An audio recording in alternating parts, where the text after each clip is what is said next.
श्रीगणेशाय नमः।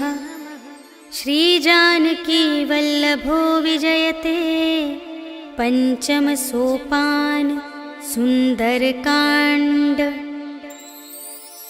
शान्तं शाश्वतमप्रमेयमनघं निर्वाणशान्तिप्रदं ब्रह्माशम्भुफणीन्द्रसेव्यमनिशं वेदान्तवेद्यं विभुम् रामाख्यं जगदीश्वरं सुरगुरुं मायामनुष्यं हरिं वन्देऽहं करुणाकरं रघुवरं भूपालचूडामणिं।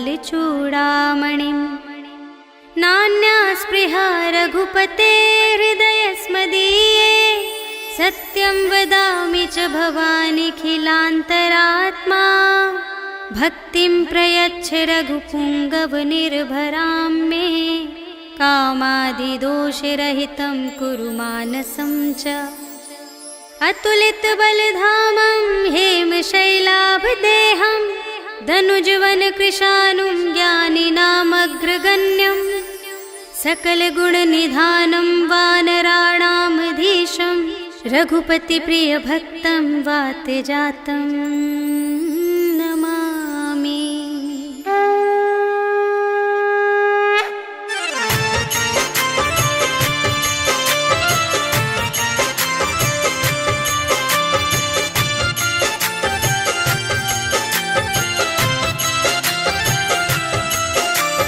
जामवंत के वचन सुहाए सुनि हनुमंत हृदय अति भाए।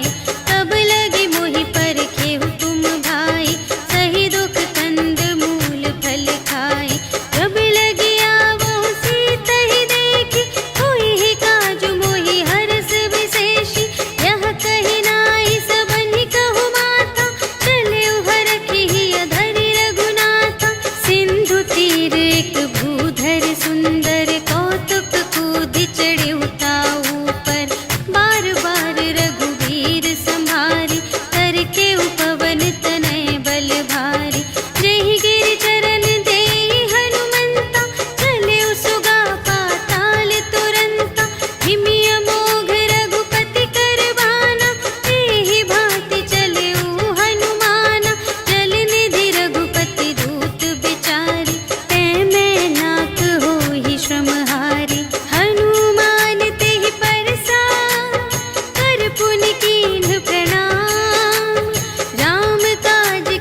कपटु कपि तुरत ही चीन्हा, ताहि मारि मारुत सुत वीरा। बारिधि पार गयो मति धीरा, तहाँ जाई देखी बन शोभा। गुंजत चंचरीक मधुलोभा, नाना तरु फल फूल सुहाए। खग मृग वृंद देखी मन भाए, शैल विशाल देखी एक आगे। ताव पर धाये चढ़े उभय त्यागे, उमा न कछु कपि कै अधिकाई। प्रभु प्रताप जो कालहि खाए, गिरि पर चढ़ी लंका तेहि देखी। कही न जाई अति दुर्ग विशेषी, अति उतंग जल निधि चहु पासा। कनक कोट कर परम प्रकाशा, कनक कोट विचित्र मणिकृत। सुंदरायतना घना चहु हट्ट हट्ट सुभट्ट वीथि। चारुपुर बहुविधि बना गज, बाजी खच्चर निकर पदचर। रथ बरूथन ही को गने, बहुरूप निसिचर। झूठ अति बल सेन बरनत नहीं बने बन। बाग उपवन वाटिका सर, कूप बापी सोहहि नर। नाग सुर गंधर्व कन्या, रूप मुनि मन मोहहि कहूँ। माल देह विशाल शैल समान, अति बल गरजहि नाना अखारिन। भिरहि बहुविधि एक एकन तरजहि करे। जतन भट कोटिन विकट तन, नगर चहु दिसि रचहि कहूँ। महिष मानुष धेनु खर अज, खल निसाचर भक्षहि एहि। लागे तुलसी दास इनकी, कथा कछु एक है कही। रघुवीर सर तीरथ शरीरनि, त्यागी गति पैहि सही। पुर रखवारे देखि बहु, कपि मन कीन विचार। अति लघु रूप धरो निसी, नगर करो पैसार। सियावर राम जय जय राम, मेरे प्रभु राम जय जय राम। मसक समान रूप कपि धरि, लंक ही चले सुमिर नर हरि। नाम लंक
ही समय विभीषण जागा, राम राम तेहि सुमिरन कीन्हा, हृदय हर्ष कपि सज्जन चीन्हा। एहि सठ हठ करे हऊँ पहिचानी, साधु ते होई न कारज हानि। विप्र रूप धरि बचन सुनाए, सुनत विभीषण उठि तहाय। करि प्रणाम पूछी कुशलाए, विप्र कहु निज कथा बुझाए। कि तुम हरिदासन मह कोई, मोरे हृदय प्रीति अति होय। कि तुम राम दीन अनुरागी, आयहु मोहि करन बड़ भागी। तब हनुमंत कही सब, राम कथा निज नाम। सुनत जुगल तन पुलक मन, मगन सुमिर गुण ग्राम। सियावर राम जय जय राम, मेरे प्रभु राम जय जय राम। सुनहु पवन सुत रहनी हमारी, जिमि दस नन्हि महु जीव बिचारी। तात कबहु मोहि जानिय नाथा, करिहै कृपा भानु कुलनाथा। तामस तन कछु साधन नाही, प्रीति न पद सरोज मन माही। अब मोहि भा भरोस हनुमंता, बिनु हरि कृपा मिलहि नहीं संता। जो रघुबीर अनुग्रह कीन्हा, तो तुम मोहि दरसु हठ दीन्हा। सुनहु विभीषण प्रभु कै रीति, करहि सदा सेवक पर प्रीति। कहहु कवन में परम कुलीना, कपि चंचल सबहि विधिहीना। रात लेहि जो नाम हमारा, तेहि दिन ताहि न मिलै आहारा।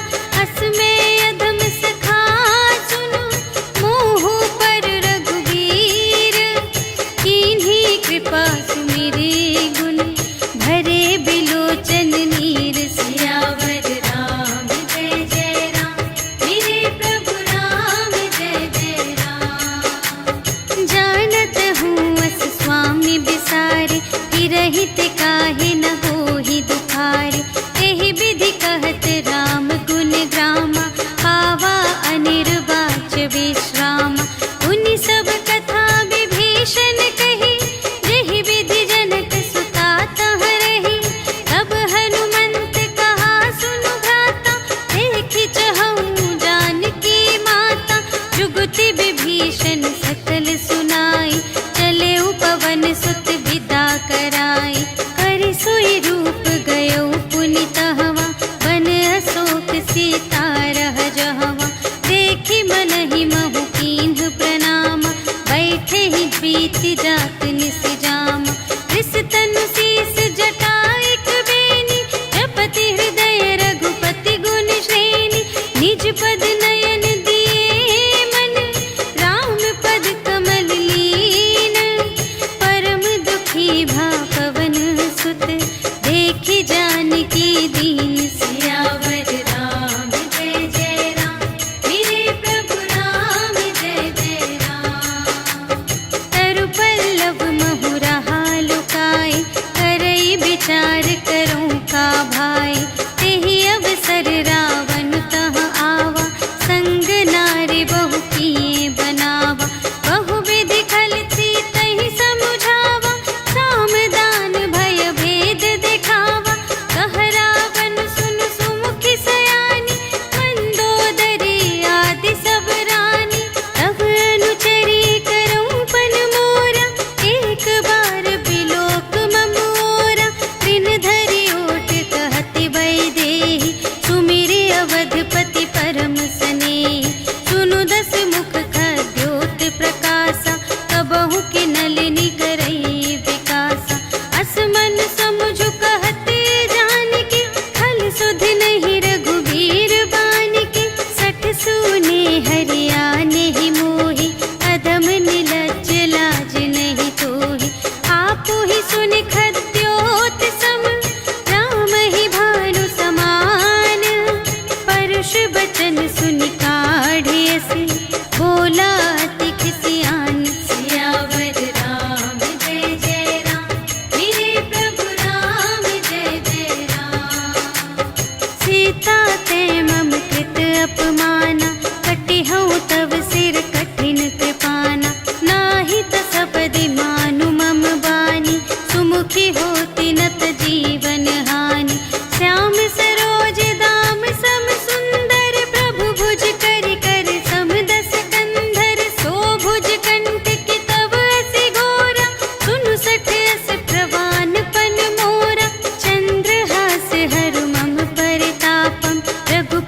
विरह अनल संजातम शीतल निशित बहसि बरधारा कह सीता हरु मम दुख भारा सुनत बचन पुनि मारन धावा भयतनया कहि नीति बुझावा कहि सकल निश्चरिन बुलाई सीतहि बहु विधि त्रास हो जाय मास दिवस महु कहा न माना तो मैं मार बिकाढ़ी कृपाना भवन गयौ दस कंधर यहाँ पिसाचिन वृंद सीतहि त्रास दिखावही धरहि रूप बहुमंद सियावर राम जय जय राम मेरे प्रभु राम जय जय राम त्रिजटा नाम राक्षसी एका रामचरण रति निपुण विवेका सबन्हु बोली सुनाए सि सपना सीतहि सेई करहु हित अपना सपने बानर लंका जारी जातु धान सेना सब मारी हर आरूढ़ नगन दस सीसा मुंडित सिर खंडित भुज बीसा एहि विधि सो दक्षिण दिस जाई लंका मनहु विभीषण पाई नगर फिरी रघुवीर दोहाई तब प्रभु सीता बोली पठाई यह सपना मैं कहूँ पुकारी होई ही सत्य गए दिन चारि तासु बचन सुनते सब डरी जनक सुता के चरणन ही परी जहाँ तहाँ गई सकल तब सीता कर मन सोच मास दिवस बीते मोहि मारे ही निश्चर पोच सियावर राम जय जय राम मेरे प्रभु राम जय जय राम त्रिजटासन बोली कर जोरी मातु विपति संगिनी तै मोरी तजो देह करु बेगी उपाय दुसह बिरहु अब नहीं सही जाई आने काठ रचु चिता बनाई मातु अनल पुनि देहि लगाई सत्य करहि मम प्रीति सयानी सुनै कुशवन सूल समबानी सुनत बचन पद गहि समझाए सि प्रभु प्रताप बल सुजसु सुनाय सि निसिन अनल मिल सुन सुकुमारी अस कहि सो निज भवन से धारी कह सीता विधि भा प्रतिकूला मिलिहि न पावक मिटिहि न सूला देखियत प्रगट गगन अंगारा अवनि नावत एक अवतारा पावक मय ससि स्रवत न आगे मानहु मोहि जाने हथ भागी सुनहि विनय मम विटप अशोका सत्य नाम करु हरु मम शोका नूतन किसलय अनल समाना देहि अग्नि जन करहि निदाना देखि परम बिरहा कुल सीता सोछन कपिहि कल्प समबीता कपि करि हृदय विचार दीन्हि मुद्रिका डारि तब जन अशोक अंगार दीन हर्षि उठी कर गहेउ सियावर राम जय जय राम मेरे प्रभु राम जय जय राम तब देखी मुद्रिका मनोहर राम नाम अंकित अति सुंदर चकित चितव मुद्री पहचानी हर्ष विषाद हृदय कुलानी जीत को सकई अजय रघुराई माया ते असि रच नहीं जाई सीता मन विचार कर नाना मधुर बचन बोले हनुमाना रामचंद्र गुण बरने लागा सुनत ही सीता कर दुख भागा लागी सुने श्रवण मन लाई आदि हुते सब कथा सुनाई श्रवणामृत जेहि कथा सुनाई कही सुप्रगट होत किन भाई तब हनुमंत निकट चली गयो फिर बैठी मन विस्मय भयो रामदूत मैं मातु जानकी सत्य शपथ करुणा निधान की यह मुद्रिका मातु मैं आनी दीन्हि राम तुम कह सहिदानी नरवा न रही संग कहु के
बचन तजहु कदराए।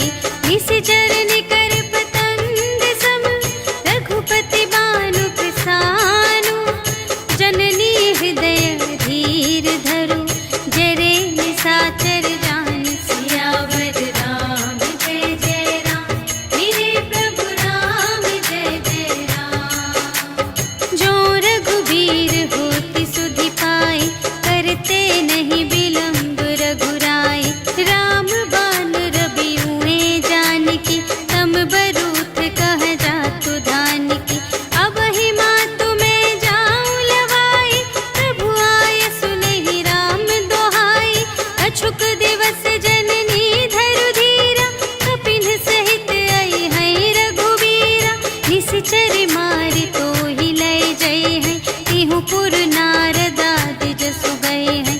है सुत कपि सब तुम्हि समाना, जातु धान अति भट बलवाना।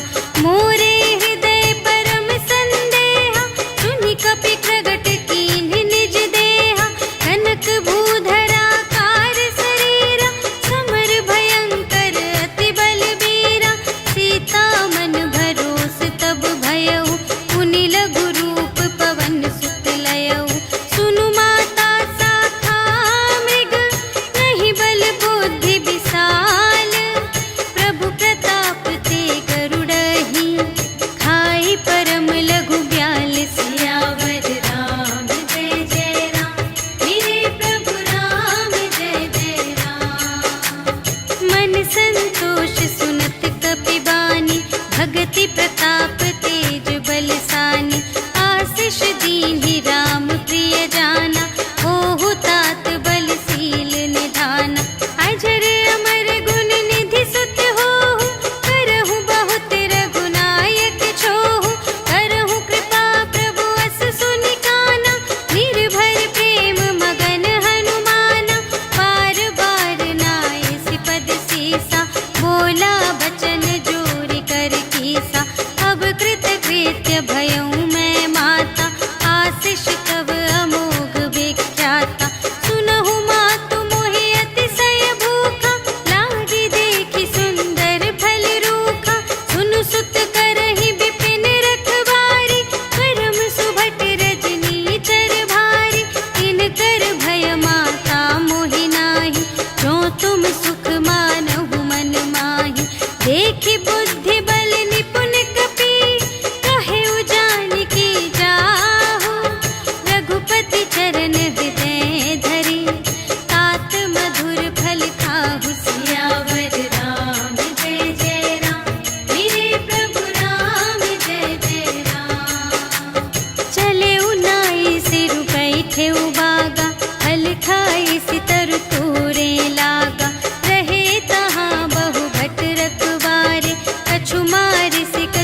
पुनि उपजा हृदय विषाद सियावर राम जय जय राम मेरे प्रभु राम जय जय राम। कहलन केस कवन तय कीसा केहि के बल घाले सिबन कीसा कीधो श्रवण सुने ही नहीं मोहि देखो अति असंत सठ तोहि मारे निश्चर के ही अपराधा कहु सठ तोहि न प्राण गई बाधा सुनु रावण ब्रह्मांड निकाया खाई जासु बल बिरचति माया जाके बल बिरंचि हरीसा पालत सृजत हरत दस सीसा जा बल शीस धरत सहसानन अंड कोश समेत गिरि कानन धरई जो विविध देह सुर त्राता तुमसे सठन सिखावन दाता हर को दंड कठिन जेहि भंजा तेहि समेत नृप दल मद गंजा हर दूषण त्रिशिरारु बाली बधे सकल अतुलित बलशाली जाके बल लवलेस ते जितेहु चराचर झारे आसु दूत में जा करी हरियाणि प्रिय नारी सियावर राम जय जय राम मेरे प्रभु राम जय जय राम। जानो मैं तुम्हारी प्रभुताई सहस बाहु सन परी लराई समर बाली सन करि जसु पावा सुनि कपि बचन बिहसि बिहरा